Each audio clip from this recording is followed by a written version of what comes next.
Halo semuanya, selamat datang kembali di channel Alur Cerita ini. Sebelum kita mulai jangan lupa untuk tekan tombol like dan subscribe, agar kalian bisa selalu update cerita-cerita seru dan menarik di channel ini. Mari kita game on. Bab 1511. Setelah Ye Yuan pergi, sosok Yi Han muncul. Tuan Peng Hin, aku tidak menyangka kamu benar-benar menggunakan kutukan jiwa darah. Yi Han berkata dengan sedikit terkejut. Kutukan jiwa darah sangat kuat. Bahkan jika itu adalah pusat kekuatan penguasa iblis, setelah menyerah, mereka akan berharap bahwa mereka mati juga, tanpa ada ruang untuk menolak. Menggunakannya untuk menghadapi Ye Yuan sama saja dengan menggunakan pisau daging untuk membunuh seekor ayam. Terlebih lagi, bahan untuk mempersiapkan kutukan jiwa darah pada awalnya membutuhkan banyak tenaga dan sumber daya material sebelum dapat berhasil disempurnakan. Hanya sepoci teh dewa darah yang merupakan harta yang tak ternilai harganya. Bahkan Aula Yama darah juga jarang menggunakannya. Kutukan jiwa darah biasanya dilakukan untuk menangani beberapa karakter yang sangat merepotkan. Peng Hin tersenyum tipis dan berkata, menggunakan kutukan jiwa darah untuk menghadapi tokoh besar yang mungkin menjadi leluhur pengobatan, itu pasti bermanfaat. Yi Han masih agak khawatir saat dia berkata, anak ini adalah seseorang yang lebih memilih patah daripada membungkuk. Apakah kutukan jiwa darah benar-benar efektif? Peng Hin tertawa keras dan berkata, efektif. Hilangkan tanda tanya itu. Pernah ada setengah langkah keberadaan Raja Iblis. Setelah terkena kutukan jiwa darah, dia berbaring tengkurap di depan Tuan Aula Master seperti seekor anjing, memohon belas kasihan. Anak ini hanyalah seorang jenderal iblis. Apakah menurutmu ini akan tidak efektif? Tatapan Yi Han berubah tajam, jelas sangat terkejut. Raja Iblis setengah langkah, eksistensi kuat macam apa itu? Di hadapan kutukan jiwa darah, dia sebenarnya tidak memiliki kemampuan untuk melawan sama sekali. Yi Han hanya mengetahui bahwa kutukan jiwa darah itu kuat, tetapi tidak mengetahui seberapa kuat kutukan jiwa darah itu. Contoh yang diberikan Peng Hin membuatnya memiliki pemahaman intuitif. Peng Hin melanjutkan, kutukan jiwa darah tidak akan membunuh. Tetapi kekuatan kutukan dari jiwa-jiwa kebencian yang tak terhitung jumlahnya, penderitaan jiwa yang dilahap, tidak peduli seberapa kuat pikiran orang tersebut, mereka juga tidak dapat menahannya. Malam ini, biarkan anak ini mengalaminya sedikit. Saya pikir dia akan mengambil inisiatif untuk datang dan menemuiku segera, hahaha. Berbicara tentang bagian serunya, Peng Hin tidak bisa menahan diri untuk tidak tertawa terbahak-bahak.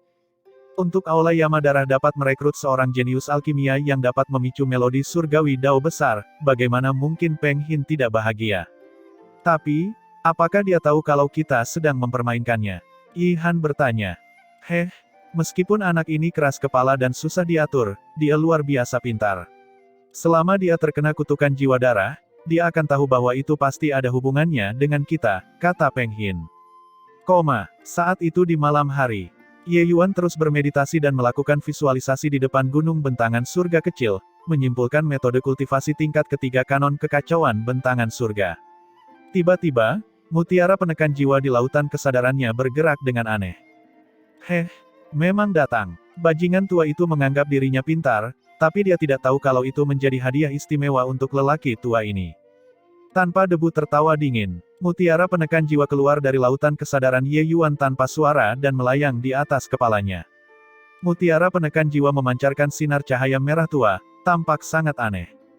Namun di dalam mutiara penekan jiwa, tanpa debu mulai tertawa terbahak-bahak, kekuatan dari kutukan jiwa darah hanyalah tonik yang hebat. Dengan kutukan kekuatan jiwa ini, aku seharusnya bisa pulih ke tingkat 3. Ye Yuan masih tenggelam dalam visualisasinya dan sama sekali tidak menyadari genesis di dunia luar. Tanpa debu memberitahunya untuk tidak mempedulikan apapun dan hanya peduli pada kultivasi. Di tengah cahaya merah tua, aura mutiara penekan jiwa menjadi semakin kuat. Seluruh tubuh tanpa debu juga dilingkari oleh cahaya merah tua, seluruh tubuhnya terlihat agak aneh dan seperti iblis. Namun auranya perlahan menjadi lebih kuat. Di ruang rahasia, keringat perlahan merembes ke dahi Peng Hin. Bocah ini juga terlalu mampu bertahan, hingga sebenarnya masih belum menyerah sampai sekarang. Mengaktifkan kutukan jiwa darah harus menggunakan kekuatan jiwa seseorang sebagai panduan untuk menghilangkan kebencian di dalam lampu pemurnian jiwa. Orang yang diserang secara alami tidak akan menyerah dengan patuh. Pihak lain pasti akan menggunakan kekuatan jiwa mereka untuk melawan kekuatan kutukan.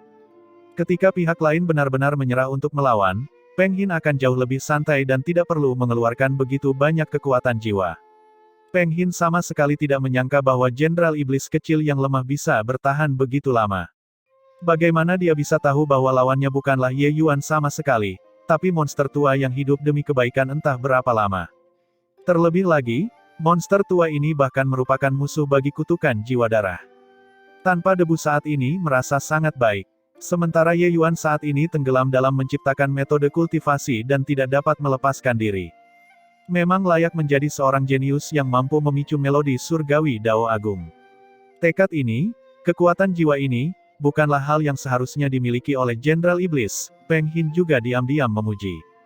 Akhirnya, Peng Hin merasakan kekuatan jiwa mereda. Jelas, pihak lain sudah menyerah untuk melawan.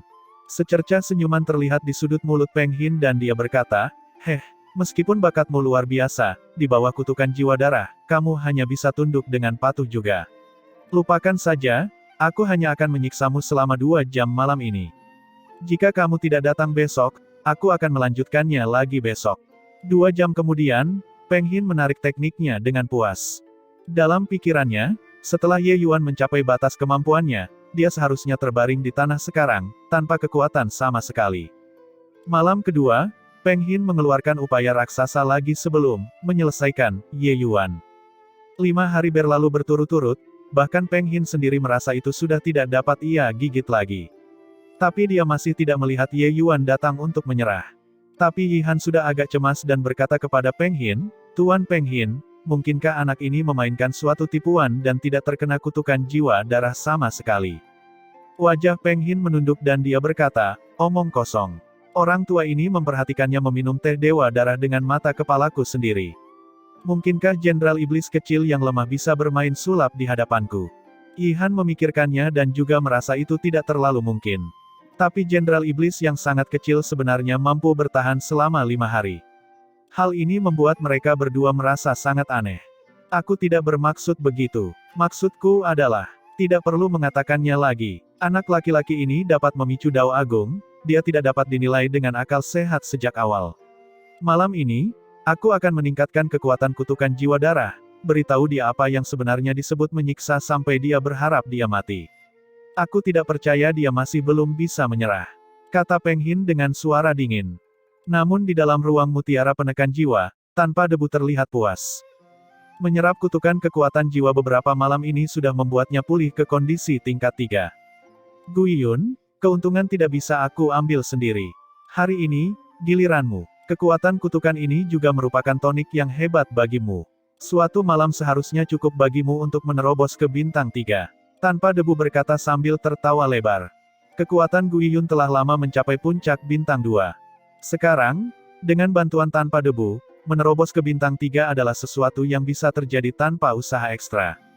Saat Guiyun mendengarnya, dia sangat gembira dan berkata, "Terima kasih banyak, senior."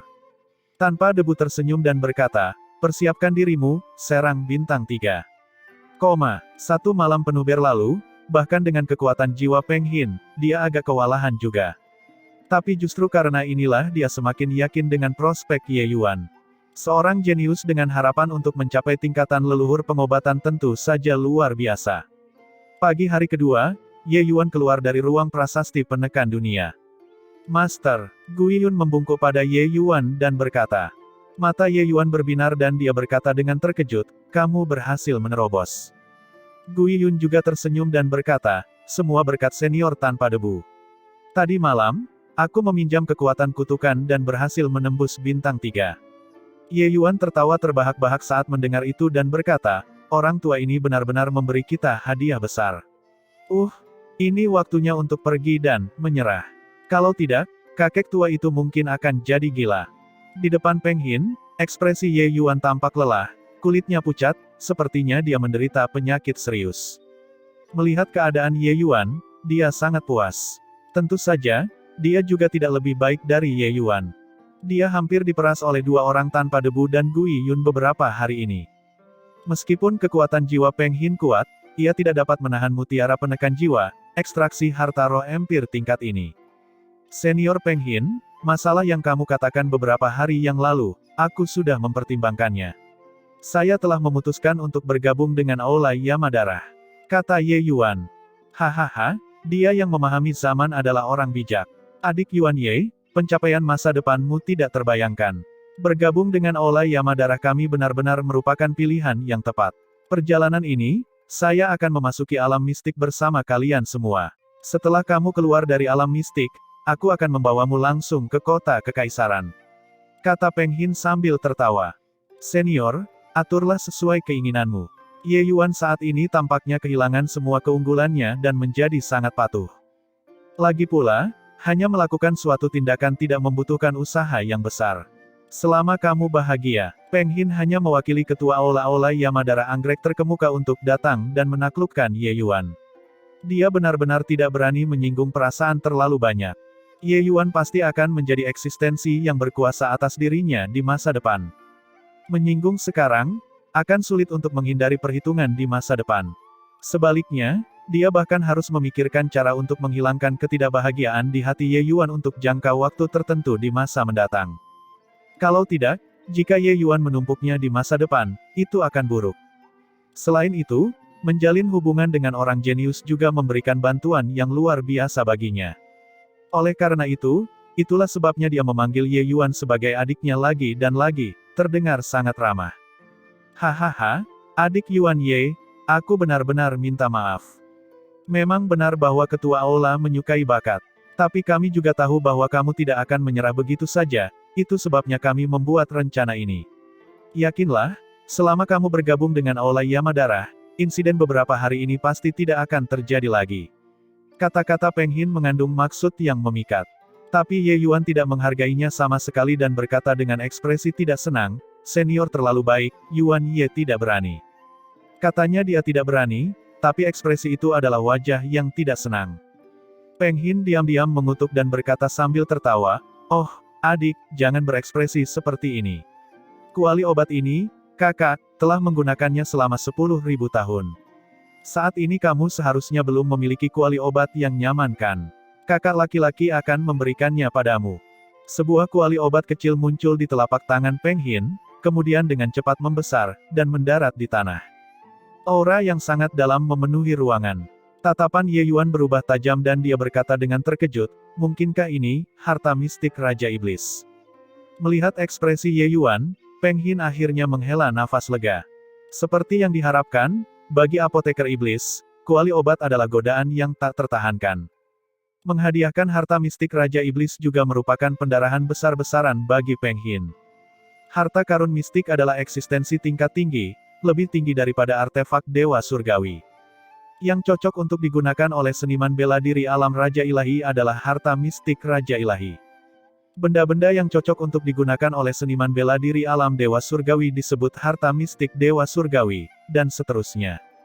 Hanya saja, umat manusia menyebutnya harta mistik Tuan Dewa, dan ras iblis menyebutnya harta mistik Raja Iblis. Penamaannya berbeda, namun fungsinya sebagian besar sama. Hanya saja harta karun mistik Tuan Iblis dari ras iblis sedikit lebih cocok untuk ras iblis. Teknik menempa harta mistik sangatlah rumit. Dewa artefak bintang 4 mungkin tidak dapat membuat harta mistik Raja Iblis bahkan dengan menghabiskan beberapa ribu tahun. Oleh karena itu, setiap harta mistik Raja Iblis sangat berharga. Bagi seorang seniman bela diri, harta mistik adalah daya tarik yang luar biasa. Tidak semua seniman bela diri alam penguasa ilahi bisa memiliki harta mistik Raja Ilahi. Seperti Yihan, Mohan, para Master Aula ini, meskipun mereka adalah pusat kekuatan penguasa iblis, mereka sama sekali tidak memiliki harta mistik penguasa iblis di tangan mereka sama sekali. Ketika Yihan di sampingnya melihat adegan ini, dia tidak berusaha menyembunyikan rasa irinya sama sekali. Bola matanya hampir keluar. Dia telah menjadi pusat kekuatan penguasa iblis selama 20.000 tahun tetapi bahkan tidak memiliki satu pun harta mistik Raja Iblis. Ye Yuan hebat, jenderal iblis kecil yang lemah sebenarnya memiliki harta mistik Raja Iblis. Tuan Peng Hin benar-benar membuat langkah besar. Huhuhu, adik Yuan Ye memang memiliki penglihatan yang bagus. Itu disebut kuali kuning mendalam, harta mistik Raja Iblis tingkat rendah. Ia telah mengikutiku selama 50.000 tahun, hari ini, aku akan memberikannya kepada adik. Anggap saja itu sebagai permintaan maaf. Peng Hin tampak sangat bermurah hati saat mengatakan ini. Untungnya, Aula Master berjanji bahwa selama aku membawa Yuan Ye kembali, dia akan menghadiahkanku harta mistik Raja Iblis kelas menengah. Kalau tidak, aku benar-benar tidak rela memberikan kuali kuning yang mendalam kepada orang-orang dengan kedua tangan seperti ini, Peng Hin diam-diam berpikir. Meski begitu, untuk Peng Hin dapat menghadiahkan kuali kuning yang mendalam kepada Ye Yuan, dia juga telah membuat tekad yang besar. Siapa yang keberatan memiliki terlalu banyak harta mistik? Ye Yuan juga sangat terkejut di hatinya, tidak menyangka dia akan mendapatkan panen seperti itu. Peng Hin ini benar-benar orang kaya. Dia telah mengeluarkan kekuatan jiwa untuk menghadiahkan tanpa debu dan Gui Yun terobosan. Sekarang, dia benar-benar memberinya harta mistik Raja Iblis juga. Haha, sangat murah hati. Ye Yuan melirik Peng Hin dengan curiga dan berkata, benarkah ini diberikan kepadaku? Peng Hin tersenyum dan berkata, apakah ini masih palsu? Bagaimana? Kamu menyadari ketulusan kakak kan? Menanamkan kutukan jiwa darah padamu benar-benar bukan pilihan. Ini benar-benar karena kami sangat bersemangat dan menyukai bakat. Aku sudah menghapus kepemilikan, kuali kuning yang mendalam adalah barang tanpa tuan sekarang, kamu hanya perlu memeliharanya dengan pensucian jiwa iblis dan itu akan menjadi milikmu. Ye Yuan memikirkannya dan berkata sambil mengangguk, baiklah, karena senior Peng Hin sangat tulus, Yuan Ye tentu saja tidak bisa sopan lagi. Kuali kuning yang mendalam ini, aku akan menerimanya. Masalah kita sudah dihapuskan. Saat Peng Hin mendengarnya, dia tidak dapat menahan kegembiraannya dan berkata sambil tertawa lebar, hahaha, adik memang berterus terang. Di masa depan, ketika kamu mencapai kota kekaisaran anggrek terkemuka, apapun hal yang tidak dapat kamu selesaikan, jangan ragu untuk memberitahuku. Kakak laki-laki masih memiliki wajah di kota kekaisaran anggrek terkemuka. Ye Yuan tersenyum sambil menangkupkan tangannya dan berkata, kalau begitu Yuan Ye akan berterima kasih pada senior terlebih dahulu. Kembali ke keluarga Fan, setelah Ye Yuan menerima kuali kuning mendalam mengakui seorang tuan baru, dia mencoba memurnikan beberapa pil obat. Semakin banyak dia menggunakannya, semakin dia menyukainya. Haha, memang pantas menjadi harta mistik Raja Iblis, yang benar-benar memiliki efek memperkuat api ilahi. Memurnikan pil di masa depan tidak perlu lagi mencarinya untuk meminjam api ilahi setiap saat lagi. Efisiensi pemurnian pil ini juga meningkat secara signifikan. Sekarang, ketika aku memurnikan pil ilahi bintang 2 biasa, itu hanya membutuhkan waktu kurang dari 1 jam. Apa ini? Ye Yuan menemukan bahwa di dalam kuali kuning yang mendalam membentuk ruangnya sendiri. Di dalamnya ada 2 gumpalan aura yang beredar tidak menentu. Mereka sangat misterius. Itu adalah gumpalan energi kuning yang sangat besar. Kata tanpa debu. Energi kuning yang luar biasa. Ye Yuan bingung. Jelas sekali, dia belum pernah mendengar nama ini sebelumnya. Saat alam dewa ilahi membuka sebuah dunia, ia akan melahirkan energi kuning yang dalam ini. Mendalam seperti surga, kuning seperti bumi. Di dalam kuali kuning yang mendalam ini terdapat jejak energi kuning yang mendalam. Setiap kali kamu memurnikan pil, itu akan setara dengan penyempurnaan pil Dao Agungmu di masa lalu, jelas tanpa debu. Ye Yuan sedikit terkejut. Saat itu, dia menyempurnakan pil dengan Dao Agung, menyempurnakan pil penentang Dao. Adegan itu masih segar dalam ingatannya. Kekuatan langit dan bumi untuk memurnikan pil sungguh luar biasa. Memang layak menjadi harta mistik Raja Iblis. Ini tidak diragukan lagi seperti menambahkan sayap pada harimau bagiku. Kata Ye Yuan, merasa puas. Tanpa debu tertawa keras dan berkata, Peng Hin, bajingan tua ini menggunakan segala macam intrik dan tipu muslihat, tapi memberimu hadiah istimewa di mana-mana. Ketika dia menemukan bahwa ia mengambil air dengan saringan, semuanya sia-sia, ekspresi penasaran seperti apa yang akan dia tunjukkan, hahaha. Di luar pintu depan keluarga Fan, Fan Lin, Fan Yu, dan Li Ji sedang mengantar Ye Yuan pergi. Kepala keluarga, silakan kembali. Kali ini, terima kasih banyak atas perhatian kepala keluarga, kata Ye Yuan sambil mengepalkan tangan. Fan Lin buru-buru tersenyum lebar dan berkata, apa yang dikatakan Master Yuan Ye? Keluarga Fan kulah yang mendapat manfaat darimu. Beberapa tahun ini, keluarga Fan bisa dikatakan seperti matahari siang, pusat perhatian mereka bahkan sampai ke istana Tuan Kota. Memanfaatkan kesempatan ini, keluarga Fan memperluas kekuatannya tanpa hambatan dan memperoleh manfaat yang luar biasa. Terlebih lagi, keluarga Fan sudah samar-samar mendapatkan momentum sebagai klan nomor 1 Kapon karena melakukan kontak dengan Aula Yamadara, raksasa ini. Fan Lin mengerti dalam hatinya dan semua ini berkat Ye Yuan. Ye Yuan tersenyum dan berkata, kepala keluarga terlalu sopan. Mengambil gaji raja, berbagi beban raja. Karena saya adalah pengikut keluarga Fan, tentu saja saya harus berkontribusi pada keluarga Fan. Fan Lin tersenyum dan berkata, Fan ini tahu bahwa gaji keluarga Fan sedikit, Master menganggapnya hina, untuk Master dapat terus tinggal di keluarga Fan, Fan ini sangat berterima kasih. Li Ji, Master Yuan Ye akan berangkat. Kenapa kamu tidak mengantarnya pergi? Saat dia berkata, dia mengedipkan mata dengan putus asa pada Li Ji. Mengetahui berita kepergian Ye Yuan, seluruh tubuh Li Ji menjadi lesu dan putus asa beberapa hari ini. Hatinya telah lama didedikasikan untuk Ye Yuan, tetapi siapa yang tahu bahwa dalam sekejap, Ye Yuan menjadi eksistensi yang dia hormati juga. Kesenjangan antara keduanya menjadi semakin besar. Sekarang, Ye Yuan hendak segera pergi, Li Ji menjadi gundah. Yuan Ye, selamat jalan, semoga perjalananmu menyenangkan. Menahan untuk waktu yang lama, Li Ji hanya mengeluarkan satu kalimat ini. Tiba-tiba, dia menyadari bahwa sudah tidak ada bahasa yang sama dengan Ye Yuan. Ye Yuan tersenyum dan berkata, Nona Li Ji, berhati-hatilah. Gunung dan air akan bertemu, mungkin kita masih akan bertemu lagi.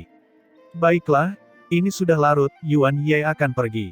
Selesai berbicara, Ye Yuan membawa Long Zhan dan berbalik lalu pergi. Dengan statusnya saat ini, membawa pergi seorang budak tentu saja bukanlah apa-apa. Li Ji memandang ke punggung Ye Yuan dengan bodohnya, deretan tahun yang cerah perlahan-lahan meredup. Fan Lin melihat pemandangan ini dan berkata sambil menghela nafas, putriku yang baik, kamu adalah orang dari dunia yang sama sekali berbeda darinya. Dia ibarat matahari di langit, menyilaukan hingga orang tidak bisa membuka mata, sedangkan kita ditakdirkan menjadi orang biasa. Meskipun masalah melodi surgawi Dao besar tidak bocor, namun baginya untuk dapat berkhotbah tentang Dao kepada beberapa ratus elit alkimia di ibu kota, kekuatan semacam ini sungguh tak terbayangkan. Kota Kekaisaran adalah panggung Ye Yuan untuk menampilkan bakatnya.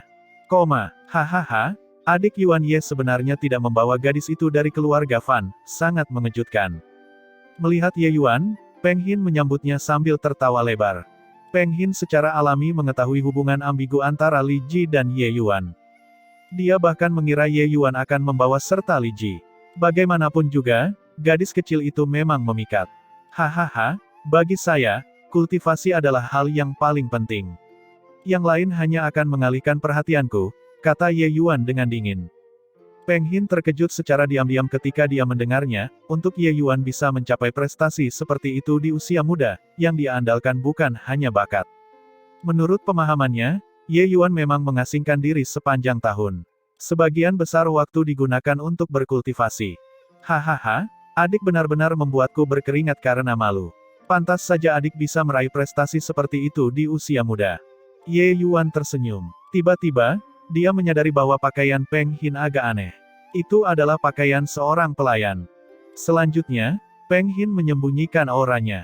Seseorang sama sekali tidak dapat mengetahui situasi sebenarnya dari luar. Kakak Peng Hin, kamu, Ye Yuan bertanya-tanya. Peng Hin tersenyum dan berkata, meskipun perjalanan reruntuhan kuno kali ini dipimpin oleh aula Yama darah kita, naga dan ikan bercampur aduk. Ada kekuatan dari mana-mana. Keberadaanmu sangat penting bagi aula Yama darah kami. Jika kami memberitahu mereka bahwa saya secara pribadi mengambil tindakan, itu pasti akan menimbulkan banyak spekulasi. Saat Ye Yuan mendengarnya, dia menyadari. Yihan tidak segan-segan membiarkannya menghabisi Kasin untuk menjemputnya. Orang-orang yang memasuki reruntuhan kali ini pastinya adalah orang-orang jenius dari berbagai ibu kota besar. Yang paling buruk mungkin juga setingkat Kasin. Bahkan ada cukup banyak orang jenius yang mungkin sudah menjadi alam komandan iblis. Untuk ini, aula Yama darah mungkin juga menggunakan beberapa bantuan. Menghabiskan biaya yang begitu besar, sepertinya reruntuhan kuno kali ini luar biasa.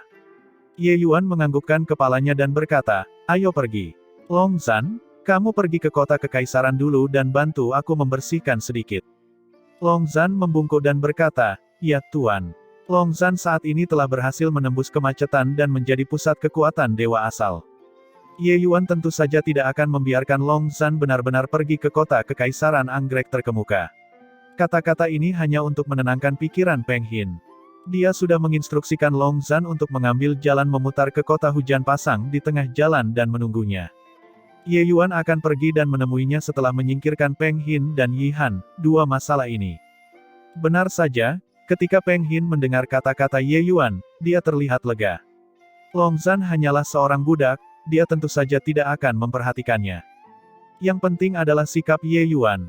Sepertinya kuali kuning yang mendalam benar-benar mempunyai efek yang besar. Ye Yuan sepertinya sudah menerima kenyataan bergabung dengan Aula Yamadara. Setelah Long Zhan pergi, rombongan menaiki kapal terbang. Ye Yuan juga terkejut dengan kekuatan Aula Yamadara, harta mistik satu demi satu muncul. Kapal terbang ini adalah harta mistik Raja Iblis kelas menengah. Saat terbang, ia memiliki efek terbang melintasi angkasa, kecepatannya sangat cepat. Sepanjang jalan, Peng Hin menyukai Ye Yuan dengan segala cara. Ye Yuan tentu saja tidak bisa menyembunyikan kekurangannya dengan tetap diam juga.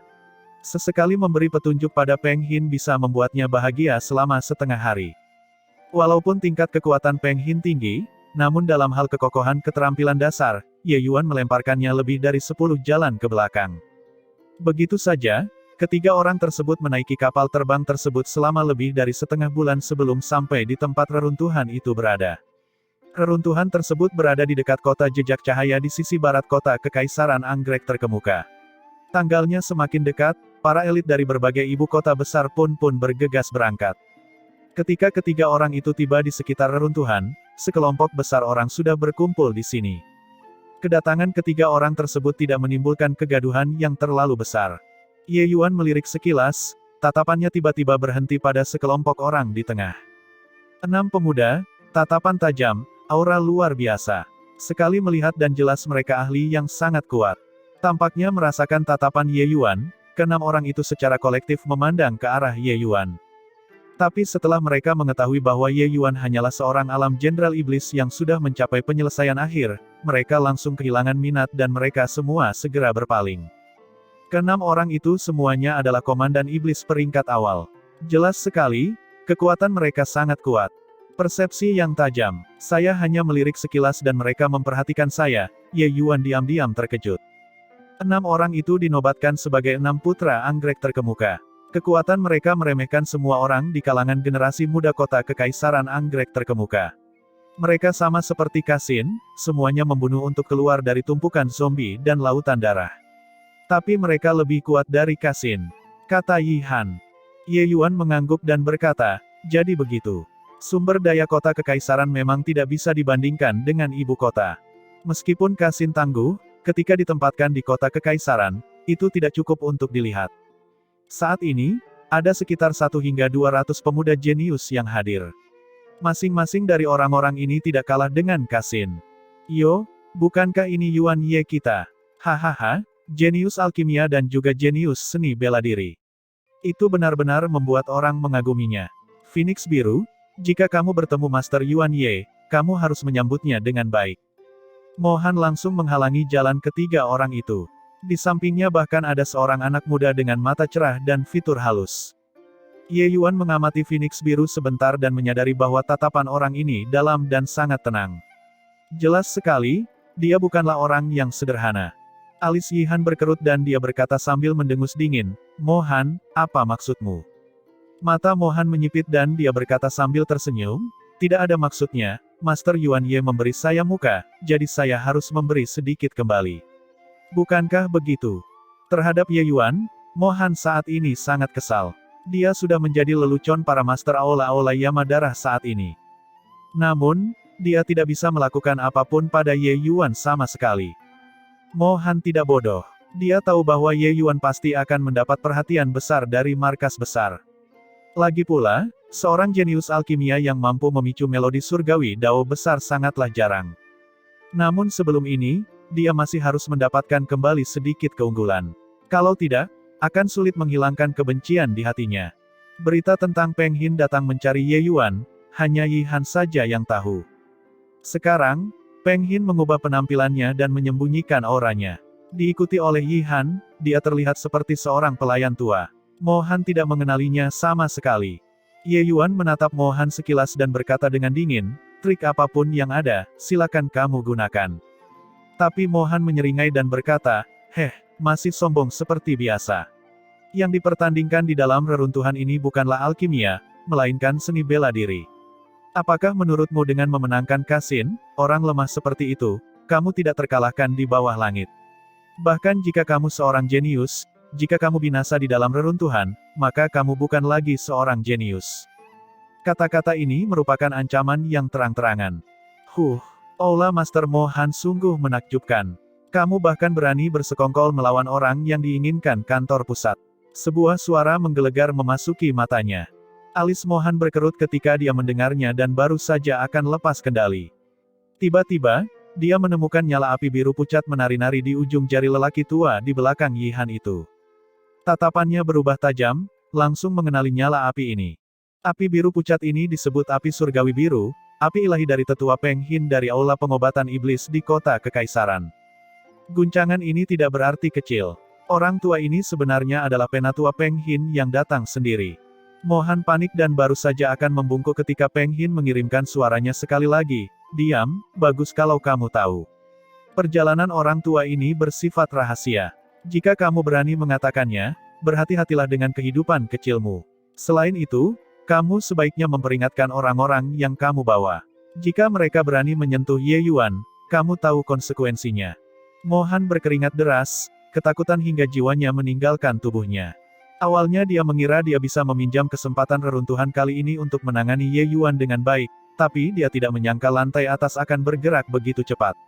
Mereka sebenarnya sudah mengirim tetua Peng Hin ke sana. Hahaha, adik Yihan datang ya. Master Yuan Ye. Adik Yihan, kamu datang sangat lambat. Adik Yihan, Master Yuan Ye, ketua aula-aula pengobatan iblis kami bahkan membuatku menyampaikan pesan, bersikeras untuk berterima kasih pada kalian semua. Saat ini, cukup banyak juga orang yang memperhatikan dua orang Yihan. Semua Master Aula datang untuk menyambut. Ketika Mohan melihat adegan ini, sepertinya dia diberi amnesti, mundur ke satu sisi dengan patuh. Bagaimana dia masih berani berbicara? Meskipun masalah Ye Yuan yang memicu Dao Agung tidak dapat dikatakan kepada dunia luar, masalah dia berkhotbah tentang Dao tidak dianggap sebagai rahasia. Para Master Aula yang datang untuk menyambut juga merupakan sesuatu yang masuk akal. Kecuali, para jenius ini sebagian besar tidak tahu apa-apa, tidak tahu apa yang sedang terjadi. Sekelompok besar pusat kekuatan penguasa iblis sebenarnya sangat sopan kepada Jenderal Iblis. Hal ini sangat menakutkan mereka. Siapa anak itu? Kekuatannya sangat lemah, tapi dia sebenarnya bisa membuat begitu banyak orang penting datang untuk menyapa. Lebih dari sekadar menyapa, mengapa saya merasa bahwa ketua aula menjilat dia? Mungkinkah kekuatan anak ini sudah melampaui kita? Ini tidak mungkin kan? Omong kosong. Apa yang kalian tahu? Anak itu adalah apoteker iblis. Mendengar bahwa kekuatan alkimianya sangat luar biasa. Terakhir kali di ibu kota Kapon, dia berkhotbah tentang Dao untuk beberapa master aula-aula pengobatan iblis. Apa? Apoteker iblis bintang 2 yang berkhotbah tentang Dao untuk master aula-aula pengobatan iblis. Ini, tidak heran para master aula ini memiliki sikap seperti ini. Para jenius berkumpul dan mulai bergosip tentang asal-usul Ye Yuan. Segera, detail Ye Yuan diketahui dengan jelas oleh mereka. Mendengar bahwa Ye Yuan adalah seorang ahli alkimia, mereka kehilangan minat pada Ye Yuan. Seberapa besar ancaman yang bisa ditimbulkan oleh ahli alkimia, Jenderal Iblis, terhadap mereka? Saat ini, gelombang energi jahat melonjak. Aura yang kuat turun dari langit. Penatua Dien. Sekelompok Master Aula membungkuk. Jelas sekali, posisi Tuan Dien di Aula Yama Darah sangat tinggi. Tatapan Dien menyapu Peng Hin di sana dan dia membuka mulutnya untuk berkata dengan acuh tak acuh, waktunya telah tiba. Sekarang, saya akan mengaktifkan reruntuhannya. Mereka yang bisa masuk dan menyelesaikannya pada akhirnya akan mendapat hadiah besar. Tapi semua hadiah di dalam reruntuhan ini semuanya milik Aula Yama Darahku. Siapapun yang berani mengantonginya akan menjadi musuh Aula Yama Darahku. Berbicara dari belakang, Dien mendidih dengan niat membunuh, membuat hati semua jenius menjadi dingin. Ye Yuan juga terkejut saat mendengarnya. Sepertinya hadiah di dalam reruntuhan ini cukup besar. Dien mengulurkan tangannya dan melambai. 1000 batu berwarna putih susu melayang di udara. Dia membentuk segel. 1000 batu seputih susu memancarkan cahaya yang menyilaukan, melesat tepat ke pintu reruntuhan. Itu adalah batu esensi iblis kelas menengah. Astaga, 1000 batu esensi iblis kelas menengah. Aula Yama darah sangat mewah. Sepertinya reruntuhan ini sungguh luar biasa. Tidak heran Aula Yama darah mengeluarkan harga yang mahal untuk membawa kita ke sini. Sepertinya hadiah di dalam reruntuhan ini sangat besar. 1000 batu putih susu itu memiliki tingkat keberadaan yang lebih tinggi daripada batu esensi iblis tingkat rendah. Itu adalah batu esensi iblis kelas menengah. Sepotong batu esensi iblis tingkat menengah setara dengan 10.000 keping batu esensi iblis tingkat rendah. Itu adalah sesuatu yang digunakan oleh penguasa iblis dan pusat kekuatan di atasnya. Di ibu kota, kota setingkat ini, sangat jarang batu esensi iblis kelas menengah muncul. Batu esensi iblis kelas menengah sangat berharga dan cenderung memiliki permintaan, tetapi tidak ada di pasaran. Jurus pembuka Dien adalah 1000 keping. Sungguh luar biasa. Pintu batu perlahan terbuka, memperlihatkan gua yang gelap gulita. Adik Yuan Ye, setelah masuk, jagalah baik-baik. Jika kamu melihat hal itu tidak bisa diselesaikan, langsung saja menyerah. Kamu harus tahu, hidupmu lebih penting daripada harta karun di dalam reruntuhan, Peng Hin mentransmisikan suaranya. Ye Yuan tersenyum dan berkata, kakak, yakinlah, aku tidak akan menganggap hidup saya sebagai lelucon. Semuanya, masuklah semuanya. Setelah masuk, kalian semua dengan sendirinya akan tahu apa yang harus kalian lakukan, kata Dien dingin. Ketika para jenius mendengarnya, mereka juga tidak ragu-ragu, langsung masuk dalam satu baris, menghilang ke dalam gua. Ye Yuan hanya merasakan kabur di depan matanya dan langsung dipindahkan. Ketika dia muncul lagi, dia sudah sampai di dalam aula yang luas. Dan dia benar-benar muncul di atas ring. Melihat lagi, Ye Yuan menemukan bahwa sebenarnya ada 12 arena di aula. Dan dia kebetulan menempati satu. Sama seperti Ye Yuan, ada 11 orang lainnya yang berdiri di atas ring, tampak agak bingung. Selamat datang di tanah warisan Sekte Ekstrim Ungu. Sebuah suara kuno bergema di dalam aula. Sekte Ekstrim Ungu. Apa itu? Belum pernah mendengarnya sebelumnya. Apakah dunia bentangan surga memiliki sekte semacam ini? Reruntuhan kuno ini sangat aneh. Dunia bentangan surga tidak memiliki kekuatan sekte sama sekali. Semua kekuatan berada di bawah kendali kota, sehingga membuat perbedaan yang jelas. Sekarang, Sekte Ekstrim Ungu tiba-tiba muncul, sangat mengejutkan kelompok jenius. Tapi suara itu jelas tidak peduli dengan apa yang dipikirkan semua orang dan melanjutkannya sendiri. Yang menempati 12 arena adalah penguasa arena.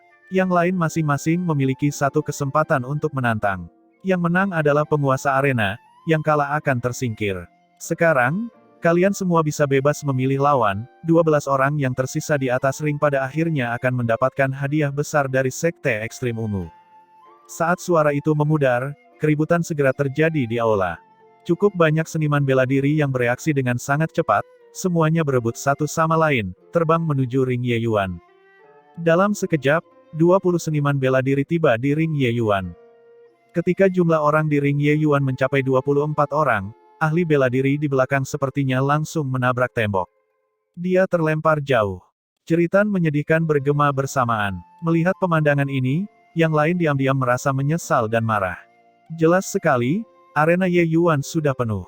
Sudah terlambat bagi orang lain untuk bisa naik. Ye Yuan jelas merupakan satu-satunya kesemek lembut di 12 arena, yang paling mudah diremas. Sementara sisanya setidaknya berada pada level setengah langkah dari alam komandan iblis. Ingin menang mungkin masih harus mengeluarkan usaha. Anak kura-kura itu benar-benar tahu cara memanfaatkan ini.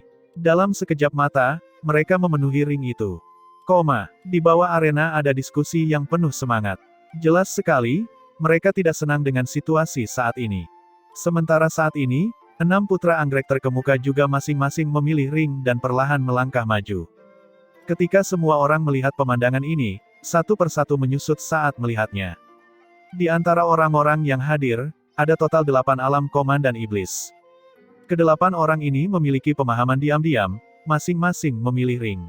Oleh karena itu, 3 arena lainnya menjadi sangat populer. Itu hanya untuk melihat sosok-sosok yang berkerumun menuju ketiga cincin itu satu demi satu di dalam aula. Orang-orang yang tersisa bahkan menyerang untuk memperebutkan ketiga ring ini. Untuk sesaat, energi spiritual melintas di dalam aula, getarannya sangat kuat. Segera, di tengah serangkaian jeritan, Ketiga cincin itu juga terisi. Orang-orang lainnya meratap. Kedelapan cincin ini tanpa ketegangan sedikit pun. Pastilah para tokoh dikdaya Komandan Iblis yang akan menang pada akhirnya. Oleh karena itu, beberapa orang mulai enggan untuk naik ring. Tiba-tiba, terdengar teriakan. Api hitam yang mengerikan tiba-tiba meledak di tubuh seniman bela diri jenius Komandan Iblis setengah langkah. Dalam sekejap mata, orang itu terbakar abis. Itu adalah pengaktifan kontrak esensi darah. Ini, kita harus naik ring untuk bertarung. Ini, bagaimana cara bertarungnya? 6 putra anggrek terkemuka, kita jelas bukan pasangan yang cocok. Begitu orang-orang ini menyusut kembali, itu sama saja dengan memutus kontrak esensi darah. Begitu kontrak esensi darah mendapat reaksi balik, hasilnya tetap saja kematian. Oleh karena itu, setiap orang sudah tidak punya jalan keluar dan hanya bisa memilih ring yang sesuai. Setelah semua orang memilih, suara tua itu terdengar sekali lagi. Sebentar lagi, arena kompetisi akan mengadopsi format 1 lawan 1. Para penantang menantang penguasa arena dalam urutan yang benar sesuai dengan urutan naik ring. Pemenang terakhir akan memasuki babak tantangan berikutnya. Sekarang, tantangannya dimulai. Hahaha, semuanya, pemula ini, aku, Buze, akan menerimanya terlebih dahulu. Seniman bela diri pertama yang naik ring tertawa terbahak-bahak. Jelas sekali, dia sangat puas dengan tawarannya. Ketika yang lain melihat pemandangan ini, mereka tidak dapat menahan diri untuk tidak mengertakkan gigi karena kebencian. Menghadapi suara-suara marah yang lain, Buze tidak peduli sedikit pun. Melihat Ye Yuan, dia berkata sambil tersenyum, Master Yuan Ye kan? Tempat ini bukanlah ruang pemurnian pil, mengapa kamu datang ke sini untuk ikut serta dalam kegembiraan? Tapi sejak kamu datang, itu juga memberi tuan muda ini hadiah besar. Hahaha, tuan muda ini akan dengan baik hati menerimanya. Ye Yuan memandangnya seperti sedang melihat orang bodoh dan berkata dengan dingin, sepertinya kalian semua memperlakukanku seperti kesemek yang lembut, semua orang ingin diperaskan. Buze tertawa dan berkata, bukan begitu. Seseorang harus menyadari dirinya adalah kesemek yang lembut.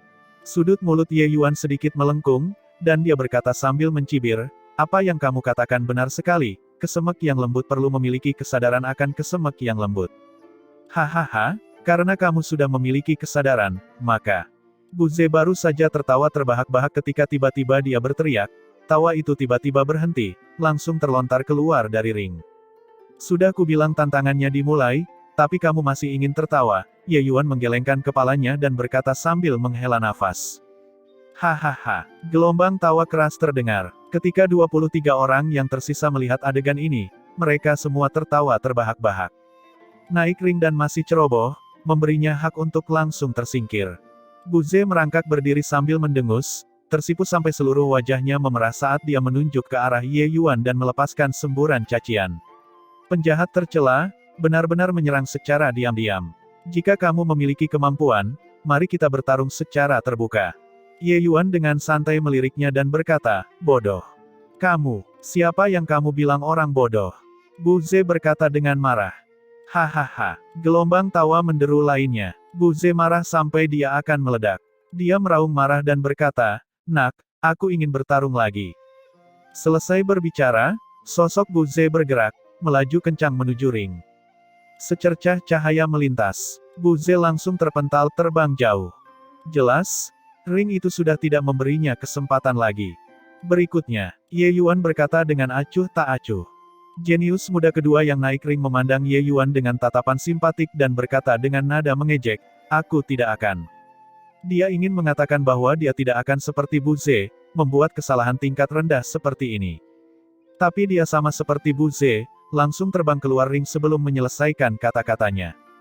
Tatapan semua orang berubah menjadi serius, akhirnya menemukan ada sesuatu yang tidak beres. Kesemek lembut, ini sepertinya agak keras. Serangan Ye Yuan sebelumnya sangat cepat. Mereka sebenarnya tidak melihat dengan jelas bagaimana Ye Yuan melakukan tindakan. Dua gerakan sebelumnya bukan karena Ye Yuan melakukan serangan diam-diam. Tapi mereka tidak bisa bereaksi sama sekali terhadap serangan itu.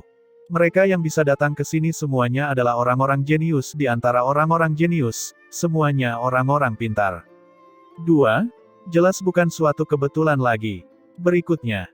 Saat itu, suara Ye Yuan terdengar seperti mantra yang mempercepat kematian di telinga mereka. Satu demi satu sosok terbang keluar ring. Wajah orang-orang di belakang menjadi semakin jelek. Para jenius puncak ini tidak memiliki kekuatan untuk membalas di depan Ye Yuan sama sekali. Ye Yuan mampu membunuh Kasin, si jenius tingkat lanjut, ketika dia baru saja menjadi Jenderal Iblis Menengah. Sekarang, dia sudah berhasil mencapai Jenderal Iblis yang sempurna. Terlepas dari apakah itu ranah atau kekuatan hukum, dia jauh lebih kuat. Jika dia berhadapan dengan Kasin lagi, Ye Yuan pasti bisa menggantung pihak lain dan menghajarnya. Bahkan jika para jenius di ibu kota ini lebih kuat dari Kasin, mereka juga tidak lebih kuat. Bagaimana mungkin mereka bisa menjadi tandingan Ye Yuan? Terlebih lagi, mereka yang bergegas ke sisi Ye Yuan sebagian besar tidak percaya diri dengan kekuatan mereka sendiri. Mereka adalah orang-orang yang ingin memanfaatkan momen tersebut. Siapa sangka mereka menendang lempengan besi. Hei, kalian, lihat. Apakah penglihatanku melemah? Keahlian bela diri si jenius alkimia itu sebenarnya sangat kuat. Astaga, menghancurkan lawan dengan satu gerakan. Aku bahkan sama sekali tidak bisa melihatnya bergerak dengan jelas. Untungnya, aku sedikit lebih lambat sekarang. Kalau tidak, tidak akan ada harapan sama sekali sekarang. Orang-orang di arena lain tiba-tiba menyadari bahwa pihak mereka belum bertarung dalam dua pertandingan dan pihak Ye Yuan sudah kehilangan setengah dari pemainnya. Kecepatan ini agak terlalu cepat. Segera, Ye Yuan membersihkan orang-orang di atas ring sementara arena lainnya baru saja dimulai. Aku tidak menyangka kalau posisi sebagai pemimpin arena akan semudah itu. Ye Yuan memukul tangannya dan berkata dengan emosi. Ketika orang-orang di ring lain mendengar ini, mereka hampir memuntahkan seteguk darah. Pihak mereka berjuang untuk hidup mereka, tapi Ye Yuan sangat baik, benar-benar sudah menyapu bersih lawan-lawannya. 6 putra anggrek terkemuka juga menunjukkan perubahan nyata pada wajah mereka. Jelas sekali, kekuatan Yuan Ye ini jauh melampaui imajinasi mereka. Selamat, penguasa arena ring nomor 3 telah lahir. Mendapatkan hadiah dari Sekte Ekstrim Ungu, Persik Giok Saturnus Kekosongan. Buah persik Saturnus berwarna merah cerah mendarat dari kehampaan dan mendarat di tangan Ye Yuan. Ye Yuan memandangi buah persik Saturnus yang dipenuhi energi spiritual, alisnya sedikit berkerut. Senior, pernahkah kamu melihat hal ini sebelumnya? Ye Yuan bertanya pada Tanpa Debu. Belum pernah terlihat sebelumnya. Saya yakin persik giok ini kemungkinan merupakan barang yang sangat langka, kata Tanpa Debu. Ye Yuan diam-diam terkejut. Dengan pengalaman dan pengetahuan Tanpa Debu, dia sebenarnya belum pernah melihat buah ini sebelumnya. Tidak heran Olai Yama Darah mengeluarkan harga yang mahal untuk membiarkan mereka datang ke reruntuhan kuno ini. Sepertinya hal-hal baik di sini cukup banyak. Berdasarkan pemahaman Ye Yuan tentang obat-obatan roh, persik giok ini benar-benar merupakan barang bagus yang bernilai di beberapa kota. Kekuatan 6 putra anggrek terkemuka memang sangat kuat. Mereka juga dengan lancar mengambil gelar penguasa arena tanpa usaha sedikitpun. Waktu perlahan berlalu. 5 platform lainnya juga masing-masing melahirkan penguasa arenanya. Setiap penguasa arena memperoleh hadiah miliknya sendiri, dan seterusnya. Ye Yuan memperhatikan bahwa item hadiah ini, sebagian besar, belum pernah dia dengar sebelumnya. Bahkan Tanpa Debu juga tidak mengenalinya sama sekali. Tapi tentu saja, semuanya bagus. Saat ini, suara tua itu terdengar lagi. Selamat kepada 12 penguasa arena. Sekarang, ujian sesungguhnya dimulai. Mulai dari sekarang, kalian akan menghadapi ujian sesungguhnya. Lawan Anda adalah 18 pusat kekuatan muda terkuat dari Sekte Ekstrim Ungu sepanjang zaman. Setiap 6 lawan yang kalian kalahkan, kalian akan mendapatkan hadiah yang sesuai. Bekerja keraslah, anak muda. Ke-12 orang di atas ring semuanya memperlihatkan ekspresi serius. Meskipun mereka tidak tahu seperti apa keberadaan Sekte Ekstrim Ungu ini, bahkan oleh Yama Darah, Titan semacam ini, tidak dapat berbuat apa-apa, dan hanya dapat melewati rintangan dengan jujur dan sungguh-sungguh. Itu menunjukkan bahwa kekuatan sekte ini pasti sangat kuat. Kekuatan 18 orang generasi muda terkuat sepertinya tidak bisa dianggap remeh. Tiba-tiba, 12 berkas cahaya bersinar turun dari langit aula.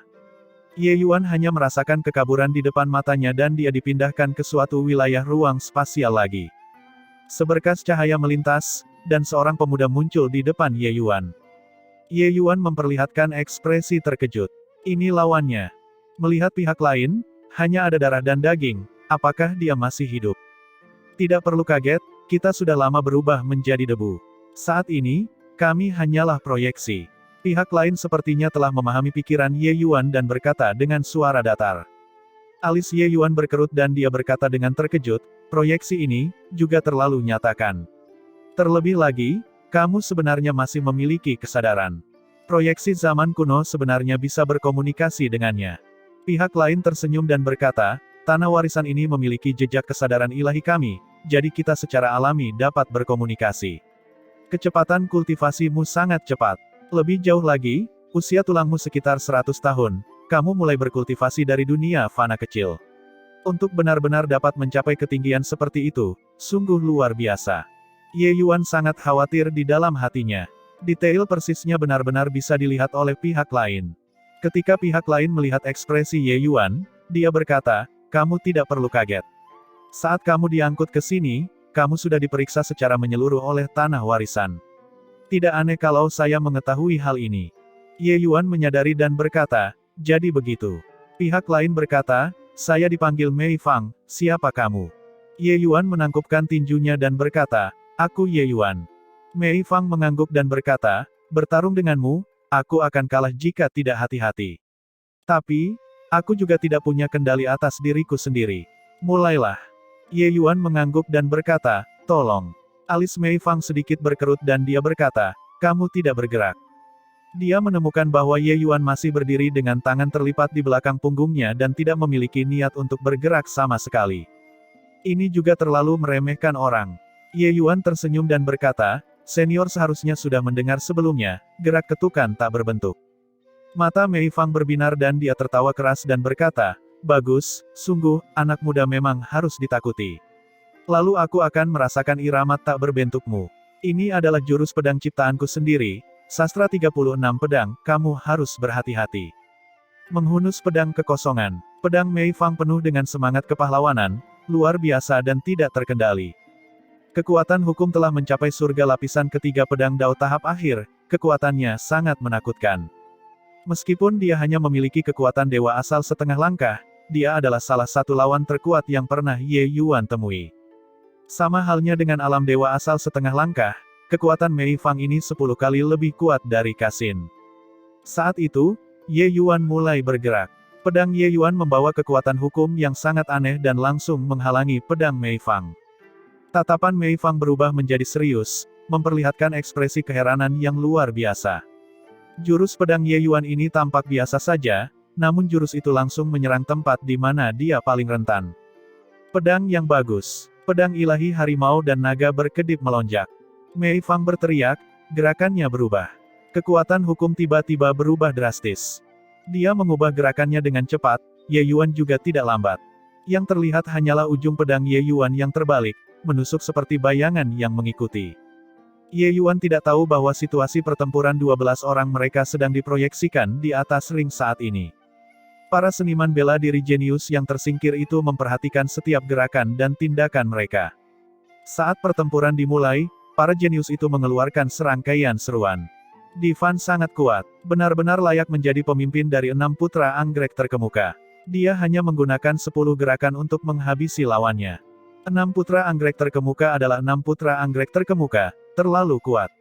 Yang paling lambat hanya menggunakan 20 gerakan juga. Meskipun Yuan Ye itu menjadi penguasa arena, kekuatannya memang paling lemah. 100 gerakan telah berlalu, dia sebenarnya masih belum menghabisi lawannya. Aku menyerah. Junior, kamu sangat kuat. Mei Fang berkata dengan tulus. Ye Yuan tersenyum dan berkata, senior juga sangat kuat. Seni pedangmu memberiku inspirasi besar. Mei Fang tertawa keras dan berkata, sebenarnya, kamu bisa mengalahkanku dalam satu gerakan, tapi kamu berselisih denganku selama 500 gerakan. Itu untuk mendapatkan kekuatan seni pedangku kan? Ye Yuan tersenyum dan tidak menyangkalnya. Meskipun kekuatan Mei Fang jauh lebih kuat dari Kasin, Ye Yuan bisa mengalahkannya dalam satu gerakan dengan melepaskan teknik fajar. Ye Yuan saat ini sudah sangat sulit menemukan lawan di alam sekilas surga. Gerakan tak berbentuk yang bagus sekali. Seni pedangmu mungkin bisa mencapai puncak kesempurnaan. Baiklah, kamu sudah melewati level tersebut dan bisa menghadapi lawan berikutnya di sana. Di luar, ketika semua orang melihat bahwa Ye Yuan akhirnya mengalahkan lawan pertama, mereka tidak bisa menahan ekspresi mengejek. Terutama Buze, dia berkata dengan wajah mengejek, jadi bagaimana jika dia menjadi penguasa arena? Bukankah dia masih menjadi karakter pendukung? Hahaha, Buze, jangan bilang daging babi itu pahit karena kamu tidak bisa memakannya. Bagaimanapun, dia juga telah mendapatkan hadiah dari penguasa arena. Namun, dia memang hanya bisa berada di posisi terbawah juga. Dengan kekuatannya, kemungkinan besar akan sangat sulit untuk melewati babak kedua.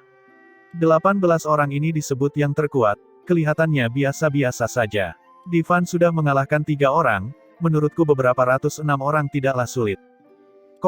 Saat ini, Divan yang dikenal sebagai orang nomor 1 dari 6 putra anggrek terkemuka sudah menang melawan 3 orang berturut-turut dan saat ini sedang dalam pertarungan sengit dengan orang keempat.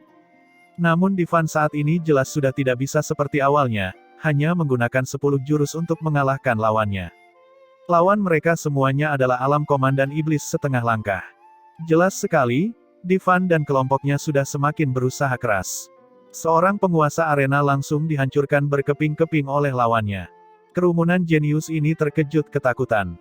Baru pada saat itulah mereka tahu bahwa babak ini tampaknya tidak mudah. Satu kecelakaan saja dan itu mengancam jiwa. Kekuatan 3 penguasa arena lainnya jelas jauh lebih lemah. Ia hanya bertahan hingga ronde kedua dan langsung dibantai oleh lawannya bahkan tanpa sempat mengaku kalah. Melihat adegan ini, Buze tampak lebih sombong ketika dia berkata, "Kalian semua menebak, apakah bajingan bernama Yuan Ye itu akan langsung dibunuh?" Hahaha, ini sangat mungkin. Itu sudah sangat melelahkan baginya di ronde pertama, terbunuh di ronde kedua juga merupakan sesuatu yang sangat normal. Seseorang langsung setuju. Yang lain diam-diam menganggukkan kepala, jelas tidak keberatan dengan klaim ini. Namun, Ye Yuan mengecewakan mereka. Meskipun Ye Yuan masih menyelesaikan putaran kedua dengan susah payah, setelah 300 gerakan, Ye Yuan masih melewati level tersebut. Meskipun yang lain tidak akan seperti Buze, mereka jelas sangat terkejut dengan keberhasilan Ye Yuan dalam menyelesaikan ronde tersebut. Cepat lihat, batu kalah. Astaga, seberapa kuat para petarung ini, hingga benar-benar mampu melompati alam untuk berperang. Tiba-tiba, seseorang berseru. Batu langsung diangkut kembali. Turun dari ring, ekspresi batu sangat jelek. Sebagai salah satu dari 6 putra anggrek terkemuka, kekuatannya hampir melampaui semua orang. Sekarang, dia benar-benar kalah dari komandan iblis setengah langkah. Dia selalu melompati dunia untuk menantang orang lain.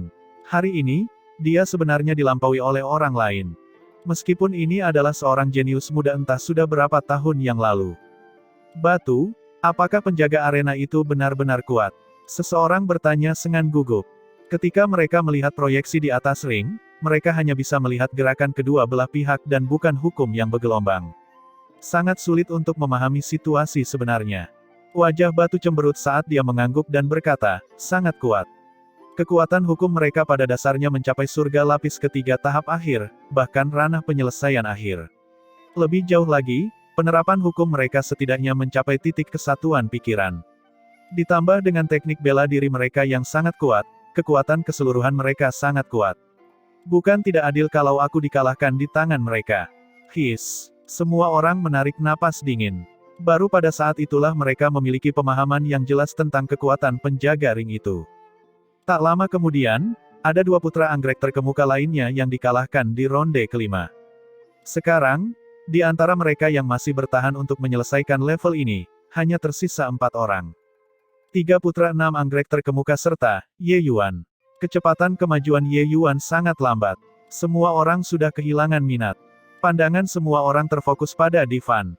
Pada saat ini, Divan sedang dalam pertarungan sengit dengan penjaga ronde ke-6. Kedua orang itu praktis sudah mengamuk, bertarung hingga langit dan bumi meredup.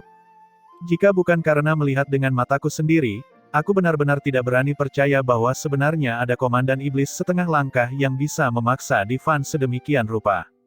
Iya, saya tidak menyangka bahwa pusat kekuatan zaman kuno benar-benar sekuat itu. Ini baru orang ke-6. Betapa menakutkannya orang ke-18 itu.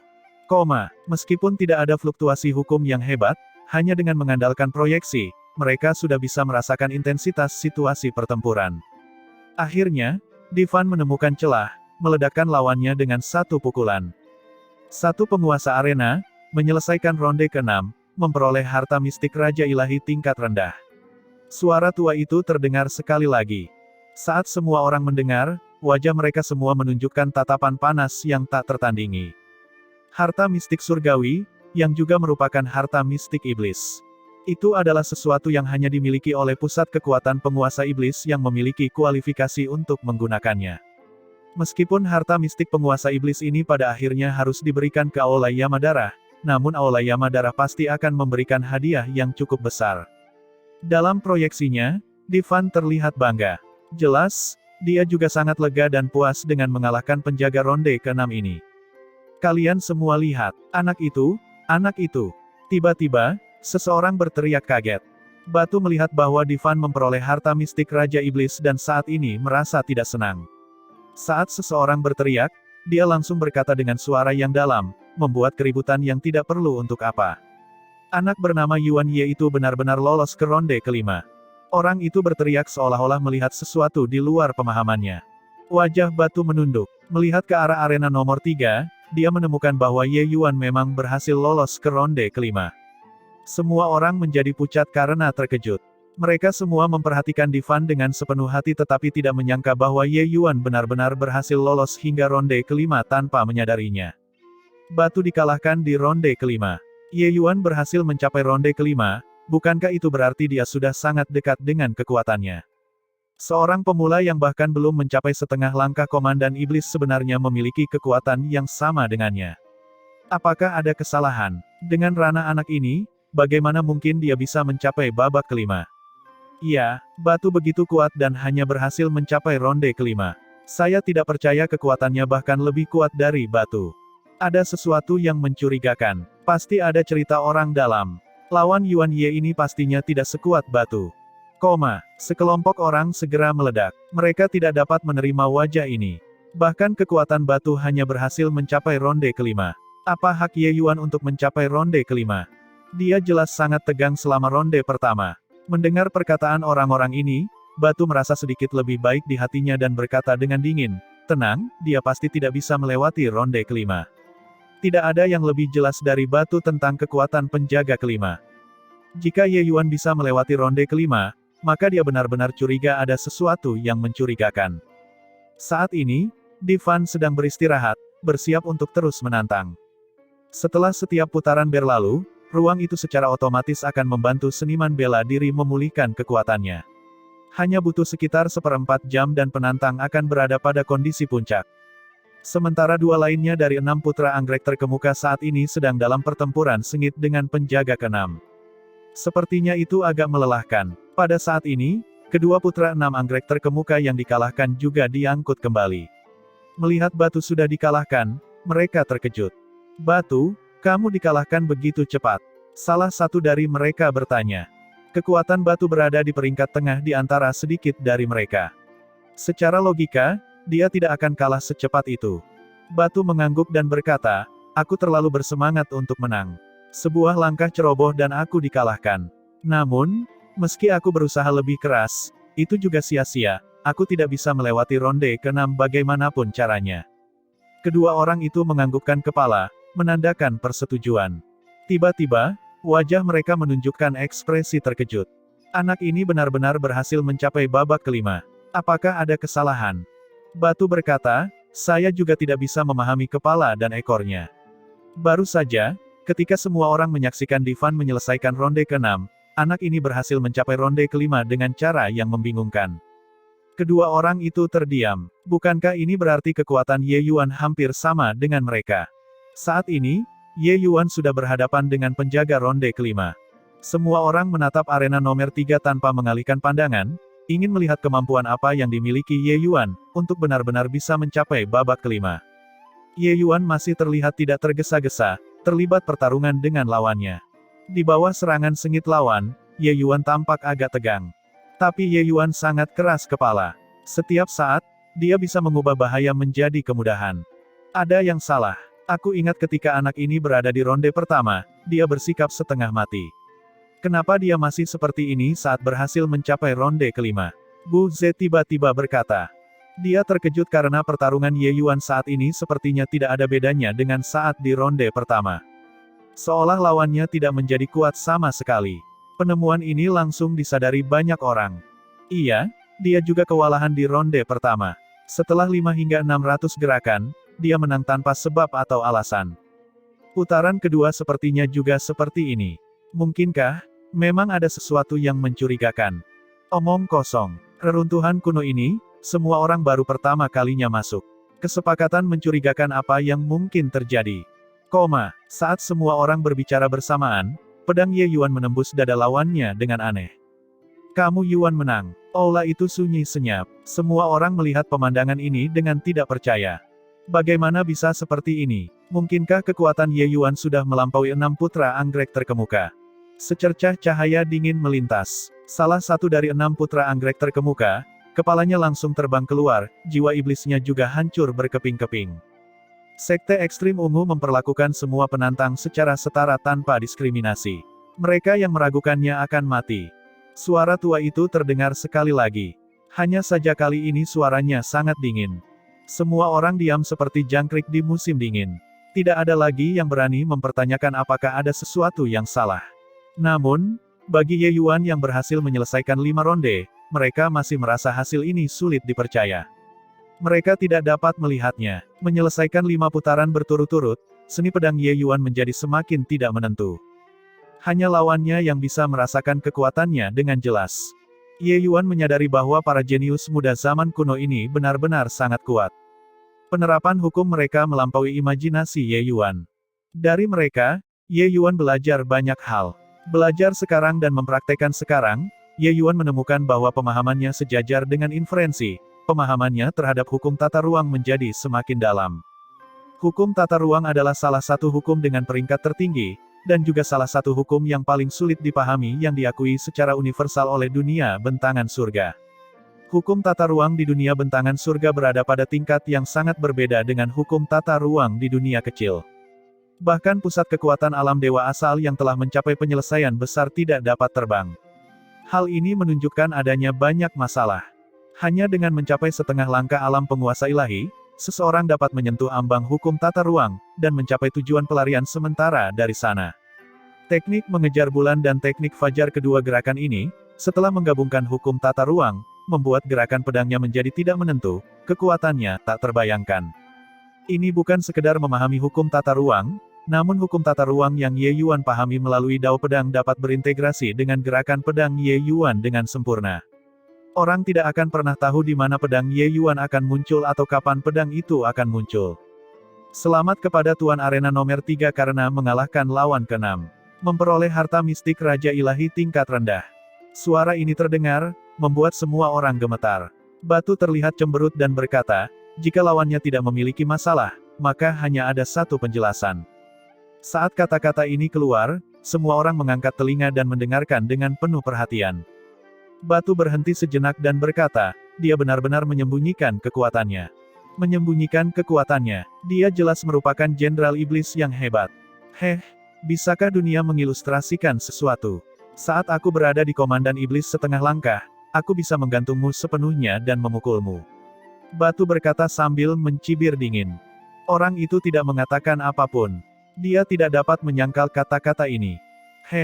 Begini juga masuk akal. Kekuatan yang dia tunjukkan di atas ring sebelumnya sudah sangat kuat, praktis menghancurkan orang lain dengan satu gerakan, tidak bisa melihat kedalamannya sama sekali. Kata 6 putra anggrek terkemuka lainnya. Batu mengangguk dan berkata, dia tidak akan sengaja bertindak agar kita dapat melihatnya.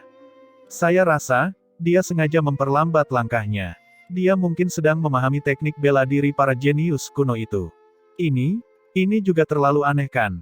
Lawan yang sangat kuat, dia sebenarnya masih memiliki mood untuk mempelajari teknik bela diri lawannya. Semua orang menarik napas dingin, ekspresi ketakutan terlihat di wajah mereka. Betapa luar biasa keberanian seseorang untuk berani melakukan hal seperti itu. Sangat mungkin, jika saya tidak keluar dan melihat proyeksi ini, saya bahkan tidak akan tahu bahwa situasi di dalam benar-benar dapat dilihat. Tidak mungkin dia sengaja menyembunyikan kekuatannya. Kata salah satu dari 6 putra lainnya, menyetujui hal ini. Tepat pada saat ini, Divan mengalahkan penjaga ronde ke-7, berhasil menyelesaikan ronde tersebut. Hahaha, tantangan ini menarik sekali. Begitu banyak lawan yang kuat, ini masih pertama kalinya aku menghadapi situasi seperti ini. Terasa sangat enak. Mengalahkan 7 orang, kekuatanku meningkat selangkah lebih maju. Lawan berikutnya kemungkinan besar akan membuat darah panasku semakin mendidih karena kegembiraan. Orang-orang itu mungkin sudah kalah, kan? Divan berkata sambil tertawa keras. Lawan di ronde ke-7 jelas jauh lebih kuat dibandingkan 6 ronde sebelumnya. Tapi Ye Yuan sendiri juga membuat kemajuan besar dalam kekuatannya dan tidak merasakan kesulitan yang terlalu besar. Setelah beberapa ratus gerakan, pedang Ye Yuan menembus tubuh lawannya. Putaran ke-7, selesai. Seni pedang Ye Yuan menjadi semakin tidak menentu. Seluruh keberadaannya memberi orang perasaan ilusi. Kadang-kadang, pedang Ye Yuan jelas masih sangat jauh tetapi tiba-tiba muncul di depan lawannya. Tidak mungkin untuk mencegahnya. Dan semua ini disebabkan oleh pemahamannya tentang hukum tata ruang. Dua hukum besar yang digabungkan menjadi satu bukanlah 1 tambah 1 sama dengan 2. Heh, aku tidak menyangka kamu sudah memahami hukum tata ruang hanya di alam sekilas surga. Benar-benar kejutan yang tidak terduga. Ucap tanpa debu sambil tertawa. Kira-kira berapa tingkat pemahaman hukum tata ruang saya saat ini? Ye Yuan bertanya dengan rasa ingin tahu. Dia bisa merasakan bahwa hukum tata ruang terlalu luas dan mendalam, jauh lebih sulit daripada pedang Dao. Beberapa hari ini, dia berkultivasi di dalam ruang kultivasi kematian.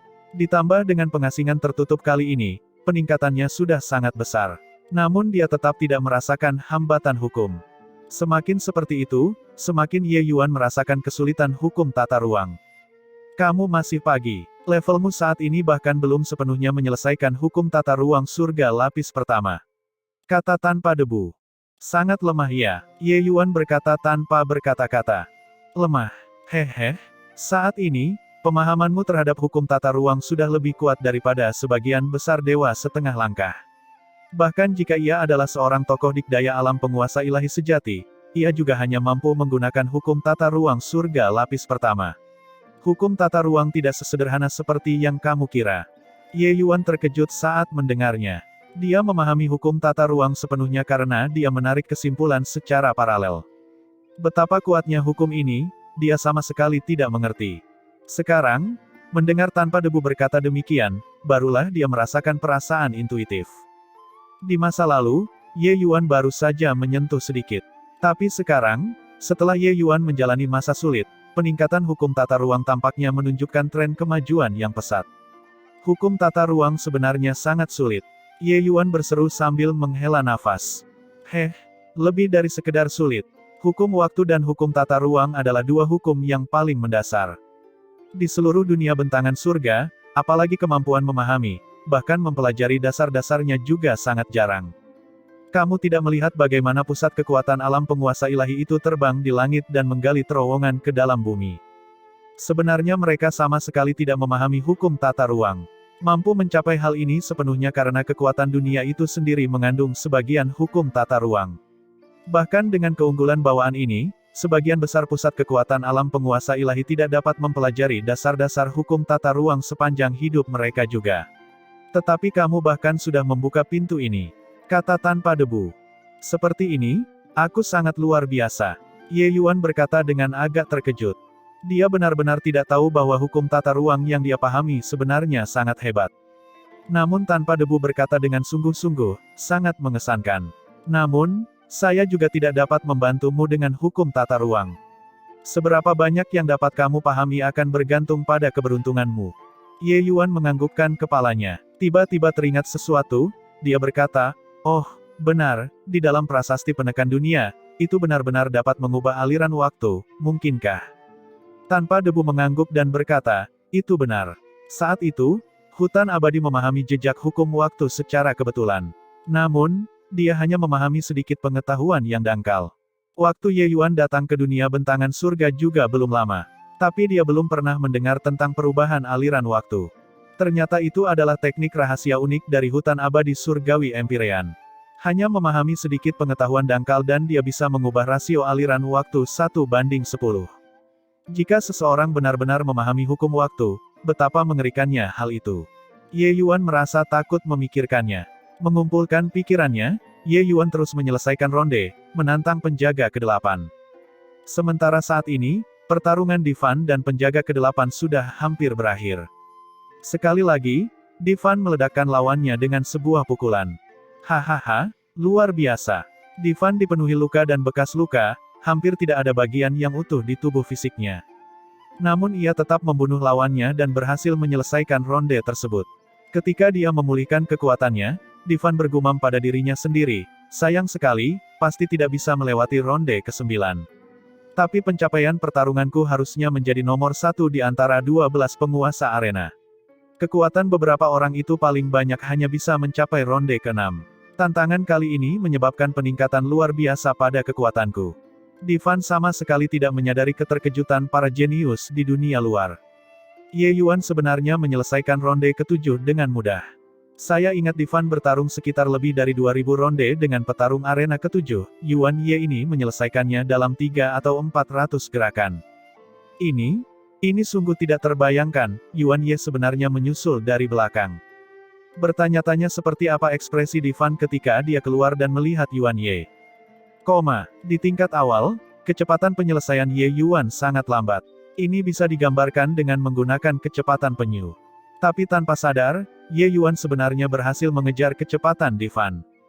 Mereka melihat dari keadaan Divan, batasnya juga hanya ronde ke-9. Tapi mereka sama sekali tidak bisa melihat di mana letak batasan Ye Yuan.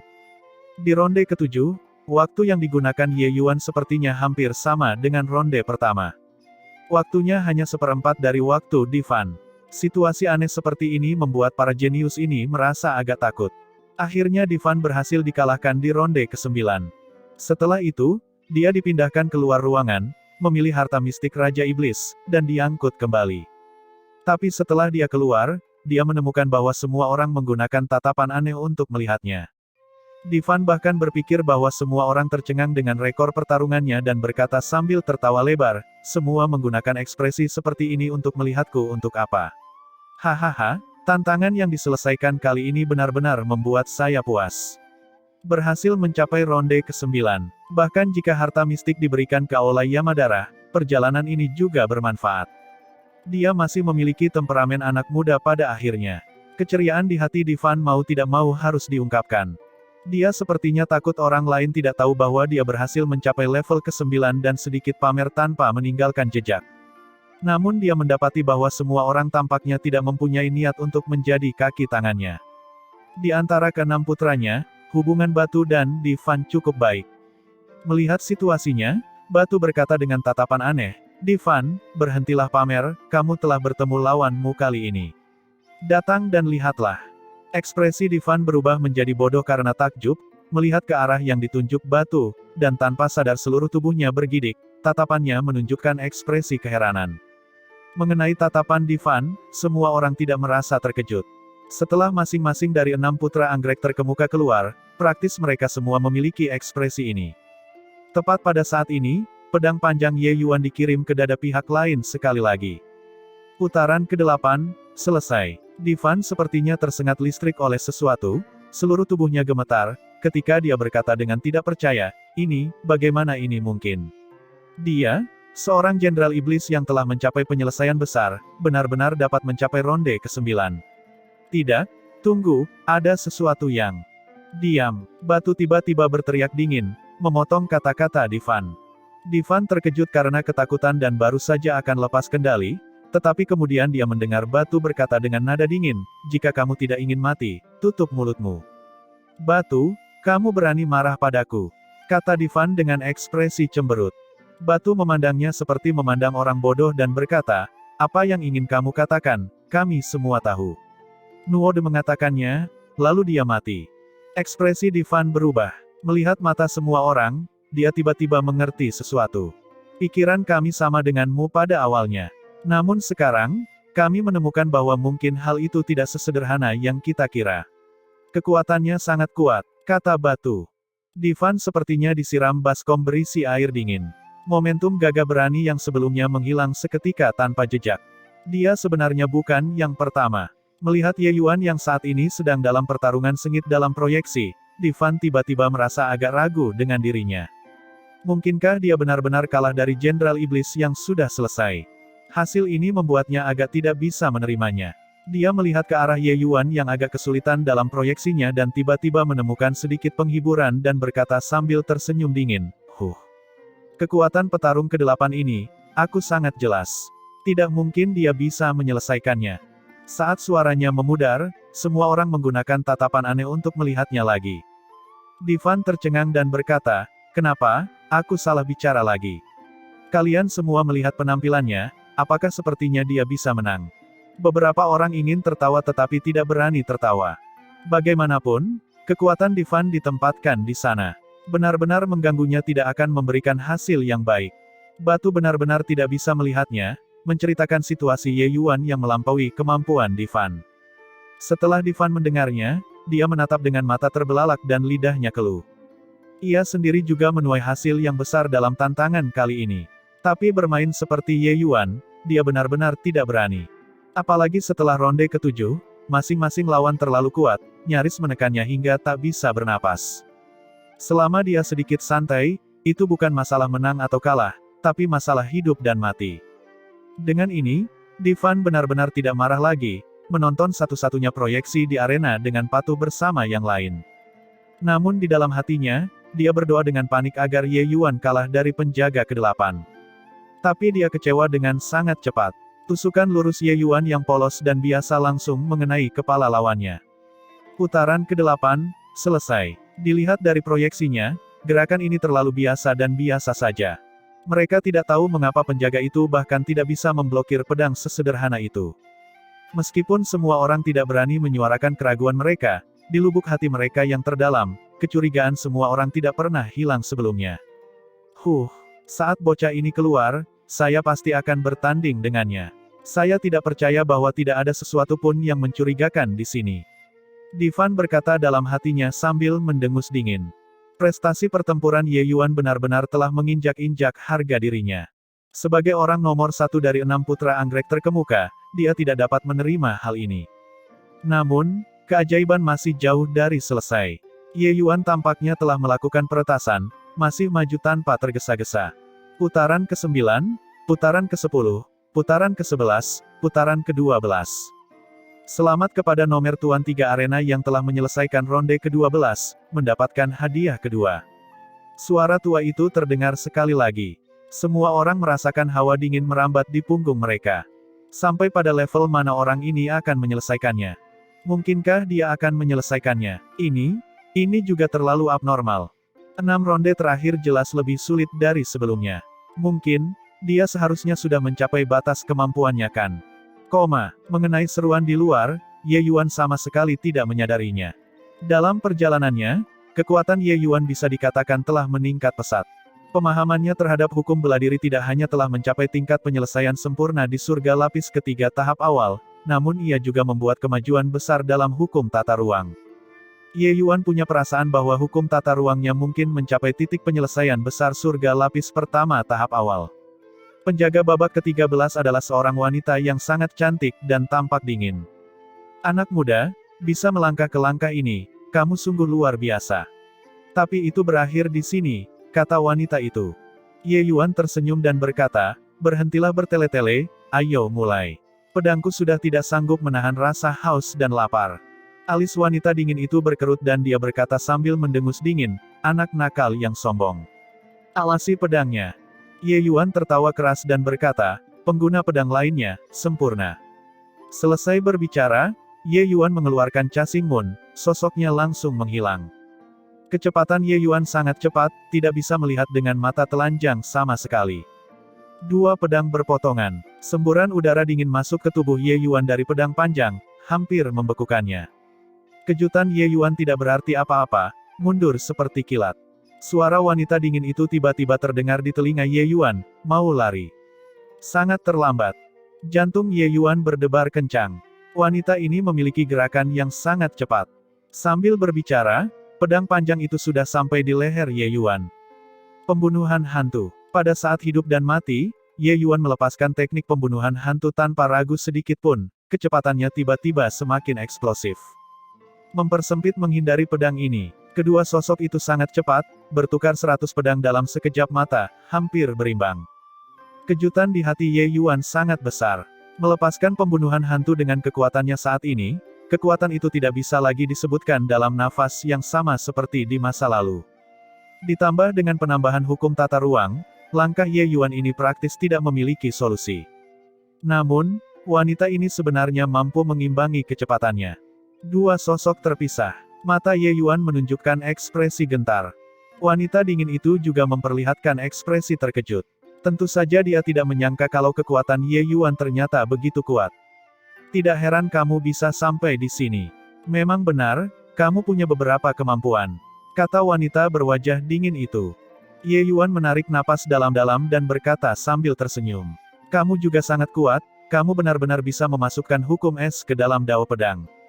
Untuk pertama kalinya, Ye Yuan bertemu dengan pusat kekuatan yang menggabungkan dua jenis kekuatan hukum. Hukum pedang dao wanita ini tidak tinggi, hanya tingkat surga lapis ketiga tahap akhir. Namun hal yang menakutkan adalah hukum esnya sudah berkembang hingga ke surga lapis ketiga juga. Selain itu, dia sama seperti Ye Yuan, menggabungkan dua jenis hukum, kekuatannya berlipat ganda. Sebelum bergerak, wanita dingin itu menyelimuti sekelilingnya yang penuh dengan wilayah hukum es. Selama Ye Yuan memasuki domain ini, tanpa disadari kecepatannya akan melambat. Oleh karena itu, itulah mengapa wanita ini bisa bersaing dengannya dalam hal kecepatan. Hukum tata ruang Ye Yuan memang aneh. Tapi itu hanyalah surga lapis pertama tingkat awal. Mampu bertukar pukulan dengan wanita dingin itu sendiri sudah menunjukkan kekuatannya. Langkah itu tadi, sangat cepat. Berandal ini memang menyembunyikan kekuatannya. Astaga, sudah mencapai ronde ke-13 sebelum dia menggunakan kekuatan penuhnya. Orang ini, sungguh sangat kuat. Meski mereka tidak bisa merasakan gejolak kekuatan hukum dan kecepatan teknik gerakan Ye Yuan, mereka masih bisa merasakannya. Ye Yuan melepaskan pembunuhan hantu, kecepatannya melonjak pesat. Para jenius itu secara alami memperhatikannya. Sepertinya kali ini, dia akhirnya bertemu dengan lawannya. Divan, teknik gerakan tadi, bisakah kamu mengikutinya? Batu tiba-tiba bertanya pada Divan. Divan memikirkannya dan menggelengkan kepalanya dan berkata, tidak tahu. Kekuatan hukum tidak bisa dirasakan di sini, kita hanya bisa melihat permukaannya saja. Tapi, mungkin aku tidak bisa mengikutinya. Saat kata-kata ini keluar, penonton pun heboh. Mereka memandang Divan dengan sangat terkejut. Mereka tidak menyangka bahwa dia secara pribadi mengaku lebih rendah dari Ye Yuan.